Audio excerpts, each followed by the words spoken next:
Hello friends, कैसे हैं आप सब। तो दोस्तों, आज हम एक बहुत ही चर्चित शहर, मतलब जो न्यूज में शहर है उसके बारे में बात करेंगे। जैसे कि आप लोग स्क्रीन देख ही रहे होंगे, इंडियन रेलवे फाइनेंस कॉर्पोरेशन, जिसका जो सिंबल कोड है वो IRFC है दोस्तों। ठीक है, चलिए टाइम नहीं वेस्ट करते हैं। वीडियो में आगे क्या क्या होगा ताकि जो ऑडियंस देख रहे हैं उन्हें समझ में आ जाए, फटाफट बता देता हूं। डिटेल एनालिसिस होगा कि IRFC का बिजनेस क्या है, ठीक है, इसके बोर्ड ऑफ डायरेक्टर्स क्या है, ठीक है, इसका बिजनेस एनालिसिस पूरा हम समझ लेंगे कि इसकी इंडस्ट्री में ये क्या काम करता है, का क्या क्या है, ठीक है। फिर इसके बाद हम करेंगे इसका फाइनेंशियल एनालिसिस, जिसके हम इसमें क्वार्टरली रिजल्ट, इसका फाइनेंस का जो बैलेंस शीट है, प्रॉफिट लॉस स्टेटमेंट है, इसके प्रमोटर होल्डिंग, ये सब कैसे हैं, ये सबको हम समझेंगे। ठीक है, तीसरा सबसे मोस्ट इंपॉर्टेंट पार्ट, जिनको बस सब लोगों को जिसमें ज्यादा इंटरेस्ट होता है, जो टेक्निकल्स करेंगे इसका बहुत ही डिटेल में आप लोगों को एक चीज समझाऊंगा कि टेक्निकल चार्ट्स के ऊपर चार्ट्स की मूवमेंट को कैसे समझाया जाता है। इसमें मैं बहुत एक स्पेशल चीज आऊंगा कि डिलीवरी वॉल्यूम्स को हम कैसे ट्रैक करें, क्या हो रहा है, आगे की मूवमेंट क्या हो सकती है, किसकी प्रोबेबिलिटी। कोई भी ये नहीं बता सकता कि एग्जैक्ट क्या होगा, तो प्रोबेबिलिटीज का गेम है। Stock market is a game of probabilities, ठीक है, वो हम समझेंगे और इसके रिलेटेड कुछ इंपॉर्टेंट न्यूज हम जाएंगे। चलिए स्टार्ट करते हैं फटाफट। इसकी साइट के ऊपर जाएंगे irfc.co.in, ठीक है। PSU है, पब्लिक सेक्टर यूनिट है, under the government of India ये कंपनी आती है। इसका काम क्या है, देखो इसका नाम अगर आप समझोगे फाइनेंस कॉर्पोरेशन, ये एक बैंक नहीं है। एक चीज आप समझो, this is not a bank. इनका काम क्या है, या ऑपरेशंस में अगर आप यहां पे क्लिक करेंगे, लीजिंग, लेंडिंग एंड बोरोइंग, ठीक है। अभी इसको पहले समझे। लीजिंग मतलब, अभी जैसे एग्जांपल है, अभी ये बोतल है, ठीक है, मैंने इसे आपसे भाड़े में मांगा, मैंने कहा कि इसे मुझे 10 साल के लिए कॉन्ट्रैक्ट बना के दे दो, तब तक इसका ओनर मैं, ठीक है। मैंने एक लीजिंग, जब हो जाएगा 10 साल तो मैं इसको आपको रिटर्न करूं। तो लीज करती है ये चीजों को। लीज किन चीजों को करती है? IRFC क्या है? इंडियन रेलवेज के जितने ऑपरेशन होंगे, जितने भी फाइनेंसिंग प्रोजेक्ट्स होंगे, जैसे इंडियन रेलवे को कोई प्रोजेक्ट बना रहा है, कहीं पे कोई रेल बिछाना है, कहीं पे कोई रेल ब्रिज बनाना है, नए इंजन्स लाना है, नए ट्रैक, मतलब जो भी चीजें रेलवे से रिलेटेड होगी, उसकी फाइनेंस की जिम्मेदारी इस कंपनी के पास है, ठीक है। तो लीज करती है। जैसे अभी कोई कंपनी है, L&T है एक एग्जांपल, जिससे कहीं से मुझे कोई मशीन लाना है इनके काम के लिए, तो ये कंपनी उनके साथ नेगोशिएट करेगी कि हमको ये क्रेन्स दे दो, हमको ये गाड़ियां दे दो, हमको ये मटेरियल दे दो लीज में, ठीक है, और हम आपको 10 साल 20 साल जो भी हमारा लीज का कॉन्ट्रैक्ट होगा, उसके बाद हम आपको वापस कर देंगे, उसका जो भी पैसा होगा आपको पे करते रहेंगे। ये लिए लेंडिंग, ठीक है, ये पैसा देती भी है बाहर। एक चीज को आप समझो, ठीक है, एक फाइनेंस कंपनी को सर्वाइव करने के लिए, बैंक को सर्वाइव करने के लिए क्या है, बैंक के पास जितने सेविंग्स अकाउंट होंगे, ठीक है, जितने सेविंग्स अकाउंट होंगे, उन पैसे को बैंक बाहर देगी इंटरेस्ट में, तो उसका सर्वाइवल उस पर डिपेंड है इंटरेस्ट मनी के ऊपर, राइट। और भी दूसरी दूसरी चीजें हैं, वो सब चीजें, मेन बिजनेस तो यही है। तो एग्जैक्टली ये भी बाहर पैसा देती है, फाइनेंस करती है, उससे भी इनको फायदा होता है। बोरोइंग, जैसे मैंने आप लोगों का कि बोरो भी कर लिया किसी ने, ठीक है, कुछ पैसा ले लिए किसी से, बैंक से पैसा लेती है, फाइनेंशियल इंस्टीट्यूशन से पैसा लेती है। सिर्फ मटेरियल लेने के लिए पैसा भी तो लगेगा। कुछ लीज करता हूं, ठीक है, कोई मटेरियल लीज करता हूं, तो उसको लेने के लिए पैसा कहां से आएगा? तो ये बाहर से फंड्स भी अरेंज करती है, जैसे बॉन्ड्स हो गए, गवर्नमेंट बॉन्ड्स हैं, बैंक्स हैं, इंस्टीट्यूशंस हैं, वहां से पैसा। तो ये पूरा एक फाइनेंस ऑपरेशंस जो इंडियन रेलवे के क्यों लगेगा, ये पूरा उसको हैंडल करती है। ज्यादा डिटेल में नहीं जाएंगे, इतना हमें काफी है, ठीक है। अब इसके बोर्ड ऑफ डायरेक्टर्स को समझ लेंगे। मैं हमेशा कहता हूं बोर्ड ऑफ डायरेक्टर्स के बारे में समझना इंपॉर्टेंट क्यों है। मैं एक एग्जांपल आपको देता हूं, ठीक है। एक कंपनी है, समझो एक IT कंपनी, एक कंप्यूटर रिलेटेड कंपनी है जो सॉफ्टवेयर बनाती है। अब ये कोई अब हर्टफुल कमेंट में मत लेना, मैं एक एग्जांपल है। उसका जो CEO हो, जो उसके कोडर्स या टेक्निकल टीम को संभाले, अगर वो खुद एक कोडर हो या उसे खुद टेक्निकल टीम की नॉलेज हो तो बहुत अच्छा है, ठीक है। CTO हो, CEO हो, जो ऊपर बैठे, तो ही वो नीचे के बिजनेस को बहुत इफेक्टिवली संभाल सकता है। मैं ये नहीं कह रहा कि अगर वो उस फील्ड का नहीं संभालना, ऐसे बहुत से एक्स्ट्रा, लेकिन मैं कह रहा हूं मेजोरिटी ऑफ केसेस यही होना चाहिए। तो अभी एक एग्जांपल मैं आपको बता रहा हूं, एक CTO को हटाकर, हाँ, एक टेक्निकल बंदे को हटा के एक IT कंपनी में मैं एक फाइनेंस वाले बंदे को लाऊंगा जिसको टेक्निकल की कोई नॉलेज नहीं है, तो होगा क्या, वो बिजनेस के चांसेस बहुत हाई हो जाते हैं कि कोलैप्स करने के या उसको लॉस होने के, ठीक है। तो इससे हम क्या करते हैं, एक बिजनेस को उसको हैंडल करने के लिए, उसके बिजनेस के ऑपरेशंस जो है, उसके ही लायक का बंदा या उसके ही फील्ड का बंदा या उसके एक्सपीरियंस का बंदा हो, तो हमें वो बिजनेस आगे बढ़ता दिखे। तो एग्जैक्टली जब हम मैनेजमेंट एनालिसिस करते हैं तो इसी चीजों को समझते हैं कि जो फाइनेंसिंग एक्टिविटीज है इसके अंदर किन किन का काम आएगा, सीए वाले बंदों का, कॉमर्स वाले बंदों का, सीएफए वाले बंदों का, इनका काम आएगा। तो मैनेजमेंट देख के आपको समझ में आएगा। तो अगर इनके chairman and managing director CMD को देखें, एडिशनल इंचार्ज डायरेक्टर, ये है श्रीमती शैली वर्मा। तो इनका थोड़ा सा प्रोफाइल समझेंगे, थोड़ा ऊपर पे इनका क्या है, डायरेक्टर फिर she holds a bachelor degree in commerce from university of Delhi and also a member of ICA Indian charter accountant, और 30 साल का एक्सपीरियंस है इनको पावर सेक्टर फाइनेंसिंग है। तो ऑलरेडी बहुत ही अच्छा एक्सपीरियंस लेके ये आती है। दूसरे कौन है, श्री अमिताभ बनर्जी, इनका बहुत नाम सुना होगा आप लोगों ने। He has divested of charges duties of post CMD, ठीक है। ये इनको यहां से इनका 15/10 को इनका सीएमडी को चेंज करके इनको सीएमडी अभी एडिशनल इंचार्ज यहाँ पे बनाया गया है। फिर भी हम देख लेते हैं 15/10 तक तो थे यहाँ पे इनका क्या था, श्री वी appointed as a managing director on 12 October. He took over charge of chairman on 21. He belongs to a IRAS cadet of civil service exam में। तो बहुत ही हाईली इंटेलिजेंट पर्सनैलिटी है ये भी। ऐसे ही आप अगर इन सब का आप देखेंगे तो आपको एक चीज समझ में आएगी कि जो भी यहाँ पे अपॉइंटेड लोग हैं वो काफी सक्षम है, काफी मीन्स अच्छे हैं इस बिजनेस को हैंडल। इसलिए आईआरएफसी का जो अब बिजनेस, अभी आप आगे फाइनेंशियल स्टेटमेंट देखेंगे तो आपको समझ में आएगा। फाइनेंशियल स्टेटमेंट नंबर्स में मैनेजमेंट की काबिलियत पता चल जाती है अपने। एट द लास्ट आप क्या देखोगे, मैं आपको दुनिया भर की बातें बता दूं कि बहुत अच्छी कंपनी है, उसका डायरेक्टर बहुत अच्छा है, बढ़िया। आप क्या बोलोगे, भाई कमाती कितना है, मींस कमाने में भी क्या नेट प्रॉफिट क्या आता है। मैं बोलूंगा मैं सेल्स करता हूं 100 करोड़ का, लेकिन कुछ पैसा नहीं बच रहा है, ठीक है। तो क्या फायदा वैसे धंधे का। तो नंबर्स आपको सब कुछ बताएंगे आपको, ठीक है। तो ये आप लोगों ने समझा होगा। थोड़ा सा स्क्रीनर के ऊपर से समझ लेते हैं। स्क्रीनर क्या बोलता है, IRFC is a financing arm of Indian railways, government of India enterprise है, ये मैंने आपको बता दिया। Under the ministry of railways, ठीक है। द कोर्स प्रिंसिपल मींस का principal business is to borrow funds from financial markets to finance the acquisition creation of assets which are then leased out to Indian railways, ठीक है। यहाँ पे की points है, ये आप देख सकते हो, हम ज्यादा लंबे में नहीं जाएंगे, आप खुद भी लॉगिन बना के स्क्रीनर के ऊपर आप देख सकते हो, ठीक है। अब सेकंड हमारे पोर्शन के ऊपर हम आते हैं फाइनेंशियल एनालिसिस, ठीक है। कंपनी का market cap, large cap company है, 45,000 करोड़ का मार्केट कैप है। करंट प्राइस कंपनी के 34.5 है। कंपनी का बुक वैल्यू के नजदीक है। तो आप ये कह सकते हो कि कंपनी की जो अभी भी एक वैल्यूएशन है वो एक अच्छी जगह पे, मीन बुक वैल्यू के आसपास आपको मिल रहा है। लेकिन हर पिक्चर को देखने का बहुत सारा नजरिया है, ये एक नजरिया है।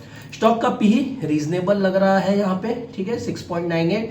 स्टॉक का आरओई अच्छा है, ठीक है। फाइनेंशियल सेक्टर की कंपनी है, यहाँ पे ग्रोथ अच्छा है। कंपनी डिविडेंड भी पे करती है यहाँ पे कंपनी, और कंपनी का डेब्ट टू इक्विटी रेशियो 8.88 है। अब बहुत लोग, आप लोग देखे रहोगे, मैं अक्सर जब वीडियो बनाता हूँ या बहुत लोगों को पता भी होगा ना, ये एक फाइनेंसिंग कंपनी है दोस्तों। इसके पास जितना पैसा लोगों का होगा, डेब्ट होगा, ये उतने पैसे को फाइनेंस करेगी बाहर और उससे इंटरेस्ट है। तो आप लोग ये देख लेना, कभी डिटेल में इसके ऊपर भी चर्चा करेंगे, फाइनेंसिंग कंपनीज का एनालिसिस कैसे करते हैं, ठीक है। अब बैंक्स, एनबीएफसी, जो फाइनेंसिंग रिलेटेड कंपनीज होती है, उनका डेब्ट टू इक्विटी रेशियो ज्यादा रहना चाहिए, ठीक है। अब हम यहाँ नीचे आते हैं, यहाँ पे इसका क्वार्टरली रिजल्ट देखेंगे तो 2019, ठीक है, जब से ये यहाँ से लिस्टेड कंपनी कब से है, यहाँ पे अगर मैं यहाँ पे इसको वीकली कर दूं तो मुझे यह दिख जाएगा अराउंड जनवरी 2021, ठीक है। ये 19 का भी डेटा है, यहाँ पे 3,641 करोड़ से कंपनी यहाँ पे हाईएस्ट एवर सेल्स दी है। अगर आप एक चीज नोटिस करो तो 206 या ऑलमोस्ट कंपनी ने हर क्वार्टर में जबरदस्त परफॉर्म किया है। मींस कंपनी का सेल जो है वो ऑलवेज ग्रोइंग है, ठीक है।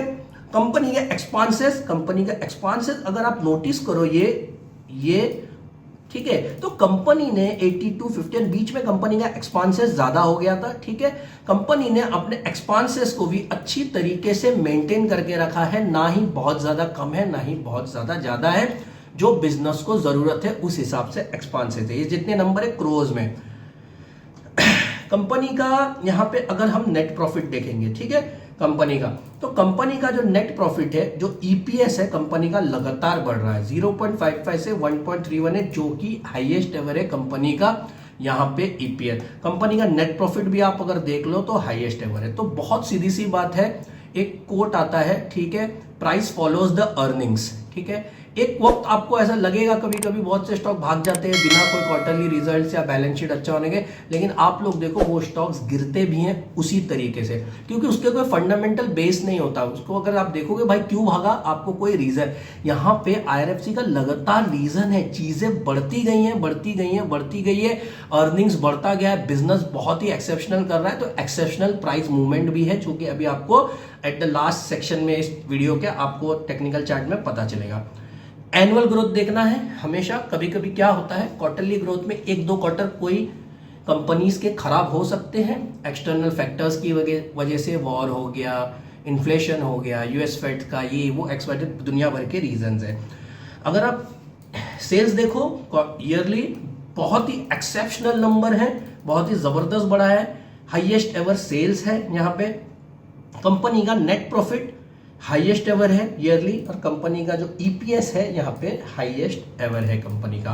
अब इसके पीछे का डेटा इसलिए नहीं है क्योंकि उसके पहले कंपनी लिस्टेड नहीं थी, ठीक है। कंपनी डिविडेंड भी पे करती है यहाँ पे। अब कंपनी का शेयर कैपिटल, ठीक है, कंपनी का शेयर कैपिटल, इसका खुद का गवर्नमेंट का पैसा कितना लगा हुआ है, ये लगातार बढ़ा है, ठीक है। ये बहुत अच्छी बात है कि इसके अंदर पैसा और लगाया गया है। कंपनी के पास रिजर्व बहुत ही जबरदस्त है, रिजर्व पड़ा है कंपनी के पास, घटा नहीं है, तो कंपनी का रिजर्व में भी स्ट्रांग है। कंपनी के पास जो बोरोइंग्स है वो बहुत ही लगातार बढ़ रही है, एक्सेप्शनली मींस कंपनी का पैसा आ रहा है और कंपनी बाहर लेंड करेगी और पैसा कमाएगी यहाँ पे, ठीक है। कैश फ्लो नेगेटिव रहेगा, ये मैं आपको बता देता हूं। फाइनेंसिंग कंपनी है, इस चीज को आप समझो, फाइनेंसिंग कंपनी में पैसा बाहर जाता है, आता नहीं है, ठीक है। तो ये नेगेटिव रहेगा, जिसको बैलेंस और कंपेंसेट करता है आपका इन्वेस्टिंग और फाइनेंसिंग एक्टिविटी। ये बहुत ही डिटेल टॉपिक है, इसके लिए बहुत घुस के आपको समझाना पड़ेगा मुझे, तो कभी और हम समझा देंगे, ठीक है। अब यहाँ पे हम रेशोस की बात नहीं करेंगे। Promoter holding, promoter president of India acting through the more है यहाँ पे, जो कि इंटैक्ट है। एफआईआईज ने अपना पैसा यहां से यहां बढ़ाया है, मीन 2022 के बाद एफआईआईज ने यहां अपना पैसा बढ़ा दिया है, और डीआईआईज ने यहां से, अगर आप देखो तो सितंबर 2000 के डीआईआईज ने पैसा बढ़ाया, जिसके चलते पब्लिक से पैसा खींच लिया गया। ये बहुत ही अच्छा सिंबल, ये एक अच्छा मीन्स आप बोल सकते हो अच्छा रिजल्ट है, ठीक है। अच्छी मीन्स डायरेक्शन आपको दे सकता है ये बिल्कुल ये नहीं है कि इसी को देख के हमें खरीद लेना है। जो जो चीज है, हर चीज का एक स्टेप है, हर चीज का एक मॉड्यूल है, हर चीज का एक हिस्सा है।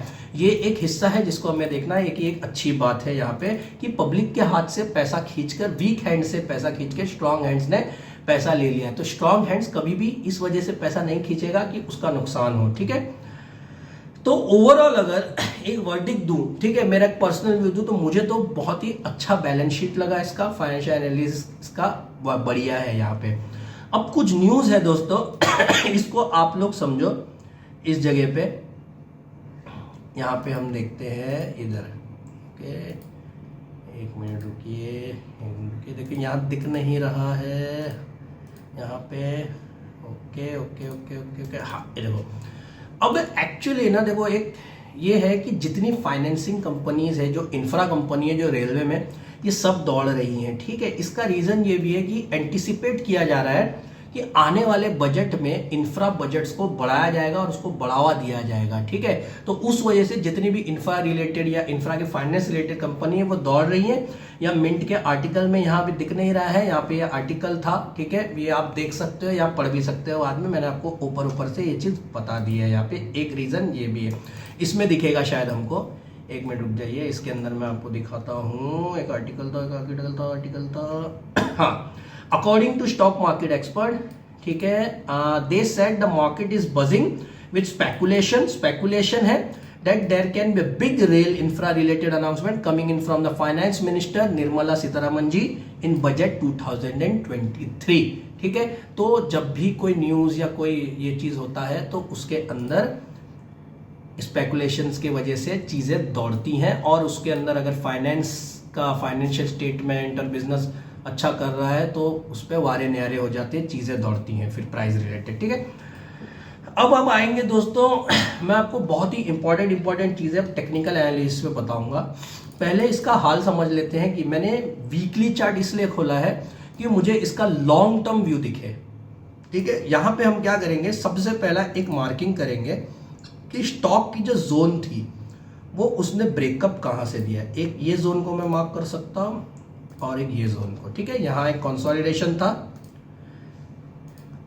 और एक एग्जैक्टली कंसोलिडेशन एक यहां था, और इन पूरे को एक कंसोलिडेशन के जोन में हम ऐड कर सकते हैं। ठीक है, निकाल देता हूं ऊपर का आप लोगों को ताकि कंफ्यूज ना हो इधर पे। इसे इसने यहां से ब्रेकआउट है। एक्चुअल देखा जाए तो ब्रेकआउट इस जगह से शुरू हो गया था, इस जोन से, फिर भी मैं इस जोन को एक मेजर ब्रेकआउट रेजिस्टेंस मानूंगा। ठीक है, लॉन्ग टर्म व्यू हम देख रहे हैं वीकली में कि लॉन्ग टर्म व्यू क्या है। अगर हम लॉन्ग टर्म व्यू देखें तो long term view bullish, stock भाग रहा है लगातार। यहां से आपको सीधा सीधा ये चीज यहां पे दिख रही है इस जगह पे अगर आप देखो तो। ठीक है, अब इसे हम डेली चार्ट पे देखते हैं, डेली चार्ट पे इसका क्या चल रहा है। डेली चार्ट पे अगर हम देखें, यहां से मैं थोड़ा इसको बढ़ा रहा हूं इस जगह से। ठीक है, इधर देखिए आप, स्टॉक यहां से ब्रेकआउट हुआ इस दो जगह से, ऊपर भागा। अब क्या हुआ है, स्टॉक यहां पे इस डेट पे देखो 30 नवंबर को स्टॉक करेक्ट हुआ है। कितना करेक्ट हुआ है, यहां पे 7% के आसपास जबरदस्त करेक्शन आया है। तो क्या इस करेक्शन से हमें डर जाना चाहिए? देखो दोस्तों, एक चीज है, स्टॉक कितना भागा, एक चीज को आप समझो। अराउंड यहां से अगर मैं जानूं 57% भागा है अराउंड 25 से 26 दिन के अंदर ही। बहुत ही जबरदस्त है। ठीक है, बहुत ही जबरदस्त है। तो प्रॉफिट बुकिंग तो आना ही है। ठीक है, एक चीज आप समझो, यहां पे प्रॉफिट बुकिंग हुआ है।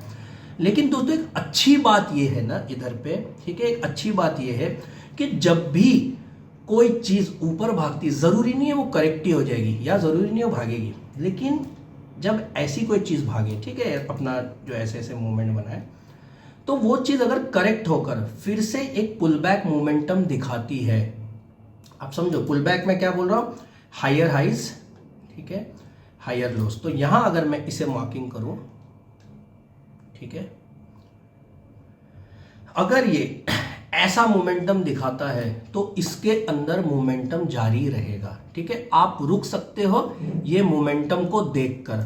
बहुत ही डीप चीज बता रहा हूं, वीडियो यहां से अब थोड़ा लंबा होने वाला है, तो इरिटेट मत होना दोस्तों, इन चीजों को समझो, क्योंकि ये सवाल बहुत लोगों के दिमाग में होगा कि इतना बड़ा जो मूवमेंट आया है, क्या मैं भी प्रॉफिट बुकिंग कर लूं?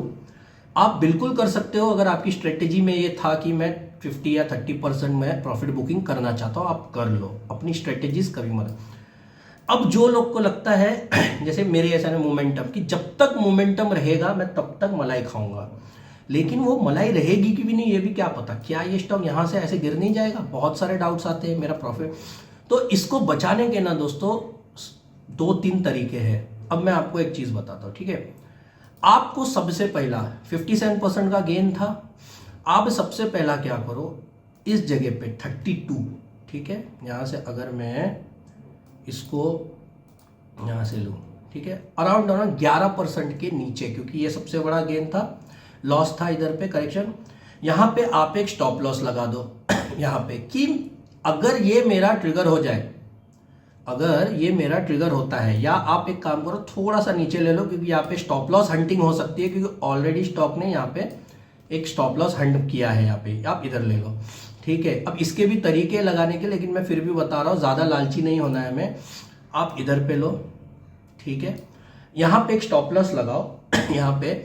अगर स्टॉक ऐसे कंसोलिडेट करता है तो कोई घबराने वाली बात नहीं है दोस्तों, कोई घबराने वाली बात नहीं है। इसको हम इधर लेते हैं, इधर इधर ऐसे होता है, थोड़ा सा नीचे भी जा सकता है, नीचे गया तो स्टॉप लॉस हिट हो जाएगा, इसीलिए मैंने डीप लगाया है इधर। अब हो क्या सकता है, ये इधर से इस कंसोलिडेशन जोन से थोड़ा प्रॉफिट बुकिंग होगा, या इन्वेस्टर यहां से चाहता है ऊपर लेके जाना, तो यहाँ पे जितने प्रॉफिट बुकर है वो निकल जाए, सेलर निकल जाए, फिर इसके ऊपर जाने के चांसेस है। तो इस सिचुएशन में ऐसा स्टॉप लॉस रख के आप रुक सकते हो। अब बहुत से एक क्वेश्चन और आएगा, हम कैसे एंटिसिपेट करें, हम कैसे एंटिसिपेट करें कि ये स्टॉप लॉस हिट नहीं होगा। तो इसका एक तरीका है, बहुत सारे तरीके, मैं एक बताता हूँ आपको, वीडियो बहुत लंबा हो जाएगा नहीं तो। जब पुल बैक आए, ठीक है, ये पुल बैक तो एक्सेप्शनल था, प्रॉफिट बुकिंग था, ठीक है, नजर रखो इसके ऊपर। अब जब ये ऊपर जा रहा है, ऊपर जब जाए ऐसे, और जब ऐसा पुल बैक आए नीचे की तरफ, उस वक्त इस जगह का वॉल्यूम, जैसे जब समझो ये ऊपर जाए, जब ऊपर जाए पुश, तो वॉल्यूम बड़ा होना चाहिए और नीचे पुल बैक के वॉल्यूम आपके छोटे होने चाहिए। मीन नीचे आते वक्त वॉल्यूम कम होनी चाहिए, ऊपर जाते वक्त वॉल्यूम आपकी बड़ी रहनी चाहिए। अब अगर कंसोलिडेट करता है, अब अगर ये अगर यहाँ पे कंसोलिडेट करता है, तो वॉल्यूम जो है आपकी वो एक जैसी लेवल पे होनी चाहिए या कम होनी चाहिए, क्योंकि कंसोलिडेशन के अंदर लड़ाई बराबर की होती है, ठीक है। यहाँ वॉल्यूम ड्राई अप दिखेगा आपको, तो आपको नजर रखना है, जब ब्रेकआउट भी करे तो वॉल्यूम ज्यादा होनी चाहिए, ठीक है। बहुत डिटेल में नहीं समझा पाऊंगा, आप ओवरव्यू समझ लो इस चीज को। अब आता है दोस्तों कि क्या इस स्टॉक में अभी पैसा डाला जा सकता है क्या। तो मेरा अभी एक मानना ये रहेगा कि आप बजट तक रुक जाओ, मेरा पर्सनल व्यू है, आप बजट तक रुको। अब बहुत लोग ऑप्टिमिस्टिक रहेंगे कि मेरी गाड़ी छूट जाएगी, तो छूट जाएगी मेरे भाई।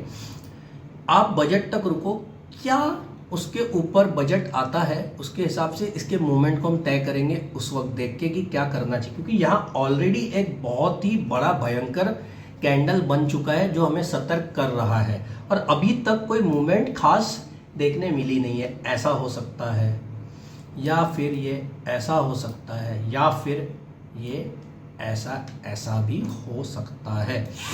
अब अगर ये ऊपर जाएगा तो कितना जाएगा उसका हम कोई अंदाजा नहीं लगा सकते, ठीक है। नीचे जाएगा तो कहां कहां रुक सकता है, ठीक है। तो मेजर जो इसका रेजिस्टेंस है, ठीक है, यहां पे तो ये रेजिस्टेंस ज्यादा आपको दिखेगा नहीं, ठीक है। इसका मेजर जो रेजिस्टेंस है, जहां मैंने एक स्टॉप लॉस दिया था आपको वो, फिर एक ये रेजिस्टेंस आप ले सकते हो, या पुल बैक है ही नहीं, ठीक है ना, तो ज़्यादा रेजिस्टेंस मैं बता नहीं सकता आपको। एक ये रेजिस्टेंस है 32, 28, और एक ये रेजिस्टेंस है 25, और एक अराउंड ये रेजिस्टेंस है आपका 23 का। तो स्टॉक जब नीचे भी आएगा तो इनको थोड़ा हर्डल्स मिलेगी यहाँ पे, तो इस हिसाब से आप अपनी एपेटाइट, आप कितना लॉस कितना प्रॉफिट झेल सकते हो, उस हिसाब से आप लेवल टू लेवल चलो। कोई भी चीज़ फिक्स नहीं होती, आपको लेवल टू लेवल चीज़ों को देखनी पड़ेगी। अब दोस्तों ये स्टॉक भागा क्यों था, मैं बोला ये वीडियो लंबा होएगा, आपको देखना पड़ेगा। आप इन चीज़ों को समझो। जब ये ब्रेकआउट दिया वो दिन कौन कौन से थे, नवंबर के आसपास के दिन थे, अक्टूबर नवंबर। और जब ये कंसोलिडेशन पीरियड में था वो कौन से महीने थे, अप्रैल 2021 से लेके नवंबर 2022 तक, ठीक है। अब एक चीज़ आप नोटिस करो, यहाँ क्या हो रहा था इस जगह पे, मैं आपको यहाँ पे डिलीवरी दिखा रहा हूँ। इस जगह पे आप डिलीवरी देखो, यहाँ नीचे आएंगे, ट्रेंड लाइन की वेबसाइट पे हूँ, अक्टूबर 2022, ठीक है, ज़्यादा पीछे नहीं जा रहा हूँ। यहाँ से डिलीवरी देखो, 51% की डिलीवरी यहाँ पे स्टॉक को एक्यूमुलेट किया जा रहा था, ठीक है, क्योंकि रिजल्ट्स अच्छे थे और मार्केट को कुछ वक्त पहले ही पता चल जाता है इंस्टीट्यूशंस को रिजल्ट अच्छे आएंगे। 70%, 45%, 47%, 57%, 35, 66 jump in delivery, rising delivery, ठीक है। अब देखो, अब एक नोटिस करो, डिलीवरीज हाई है, कहाँ तक चार्ट कहाँ तक भाग रहा है, इस चीज को आप समझो। नवंबर 2 से 29 नवंबर, ठीक है, नवंबर 2 से 29 नवंबर, ठीक है। यहाँ अक्टूबर से हम गिनेंगे, ठीक है, यहां तक देखो, यहां तक 10 नवंबर तक डिलीवरी यहां तक भी ठीक थी। अब यहां हम देखेंगे, देखो 18 नवंबर, थोड़ा यहां से ऊपर अगर आप विक देखोगे, इस जगह से यहां पे सेलर आना शुरू हो गए, थोड़ा मेन यहां पे भी थोड़ी प्रॉफिट बुकिंग्स चालू थी ऑलरेडी। अगर आप लोग इस चीज को नोटिस करते हैं, देखो यहाँ इतनी बड़ी विक्स नहीं थी, इस जगह पे थी भी तो सेलर कम थे, तो इस चीज को तो आप एक्सपेक्ट कर ही सकते थे इस चीज को। अब मैं एग्जैक्ट नहीं बोल रहा कि आपको समझ में आ ही जाता है ये, ठीक है, आप अगर वाइकॉफ मेथड पढ़े रहेंगे तो आपको ये चीज समझ में आती, ठीक है। अब यहां से डिलीवरी परसेंटेज कम होना शुरू हो गया। डिलीवरी परसेंटेज कम होना मतलब ट्रेडिंग डिलीवरी ले नहीं रहा है कोई, ट्रेड ज्यादा हो रहा है, बिकवाली ज्यादा हो रही है। ठीक है, यहां अगर आप देखो पूरा का पूरा वॉल्यूम यहाँ पे नवंबर में कहाँ 50-45 चलता था एवरेज, पूरा वॉल्यूम ड्राई अप हो गया। 25, 23, 25, 21, 22, 20, 15, 18, 15 ये जो कि यहाँ पे प्रॉफिट बुकिंग आपको खास साफ दिख रहा है। तो आप डिलीवरी को भी जब कम होते हुए देखो तो वहां से भी आपको नजर रखना है, आपको समझ में आएगा। आप एक एक कैंडल से समझ सकते हो। यहाँ पे 22 नवंबर कितनी डिलीवरी है, 23%। ठीक है, इधर देखो ये 17 नवंबर कितनी डिलीवरी है, 25%। ओके, ये देखो 16 नवंबर कितनी डिलीवरी है, 33%, ज़्यादा है इनसे। 15 नवंबर, यहाँ 15 नवंबर में हम आएंगे इस जगह पे, कितनी डिलीवरी है यहाँ पे, 37% डिलीवरी है। कैंडल के साइज पे मत जाइए। ठीक है, जैसे जैसे डिलीवरी खत्म होएगी तो आपके वॉल्यूम पे भी इफेक्ट पड़ता है। यहाँ पे वो वॉल्यूम एनालिसिस से आप लोगों को ये चीज समझ में आएगी। यहाँ पे बहुत सारे मेथड्स बताए हैं, कंफ्यूज मत होना, वीडियो को फिर से देख लेना, आपको दूसरे सेक्शंस में भी काम आएगा ये, दूसरे मीन्स स्टॉक्स में। तो दोस्तों और एक चीज मैं आपको बता देता हूँ, या तो डिलीवरी को जाने दीजिए। ठीक है, जाने दीजिए, ज्यादा नहीं देखते, आप कंफ्यूज हो जाओगे। चाहे तो रिसर्च रात भर कर सकते हैं इस स्टॉक पे, लेकिन इतना काफी है। ठीक है, आप लोग देखिए। और ये जो स्टॉक है ये मूविंग एवरेज 9 के आसपास ये सपोर्ट लेके चल रहा है, और सबसे तो ऊपर ही है। आप अगर ये देखो तो मूविंग एवरेज के 9 पर नीचे नहीं आ रहा है कि स्टॉक में मोमेंटम बहुत ही तेज है। मैं एक वेबसाइट यूज करता हूं मार्केटस्मिथ इंडिया, जिसके अंदर जो इसका रिलेटिव स्ट्रेंथ है, प्राइस का स्ट्रेंथ 85 है, मीन अच्छा खासा है यहाँ पे। तो बहुत ही तेजी में स्टॉक, तो ये पुल बैक तो जल्दी दे नहीं रहा है, इसीलिए इसको टच नहीं कर रहा है ये ऐसा। तो लेकिन इसको सपोर्ट लेके चल रहा है, तो इसके ऊपर भी आप एक नजर कर सकते हो, और एक 21, 150 के ऐसे मूविंग एवरेज भी लगा के आप लोग ट्रैक कर सकते हो। ठीक है दोस्तों, वीडियो थोड़ा सा लंबा हो गया, बताना जरूरी था। जैसे कि मैं हमेशा कहता हूँ, वीडियो लंबा हो छोटा हो मेरा कोई गोल नहीं होता है, मेरा मेजर गोल ये होता है कि आप लोगों को समझ में आना चाहिए। ठीक है, तो होप दोस्तों वीडियो अगर अच्छा लगा है तो लाइक करो, शेयर करो, चैनल को सब्सक्राइब करो, और भी वीडियो है देख लो। और जो लोग कोडिंग में इंटरेस्ट रखते हैं, उसका इंडिकेटर बनाने के लिए ट्रेडिंग व्यू के ऊपर अल्गो ट्रेड ये वो सीखना चाहते हैं, ठीक है, चैनल के ऊपर आ जाएगा पाइन स्क्रिप्ट, जो ट्रेडिंग व्यू की खुद की कोडिंग लैंग्वेज है, वो आप देख के हेल्प ले सकते हो। उसके अंदर ट्यूटोरियल नहीं है, उससे आप इंडिकेटर बनाना सीख सकते हो, देख सकते हो। और यूडेमी के ऊपर से या ट्रेडिंग व्यू के खुद के डॉक्यूमेंटेशन कोर्सेज देख के आप लोग अपने इंडिकेटर्स बना सकते हो। ठीक है, तो बाय दोस्तों, टेक केयर, फिर मिलेंगे नेक्स्ट वीडियो में, तब तक के लिए सेफ रहिए।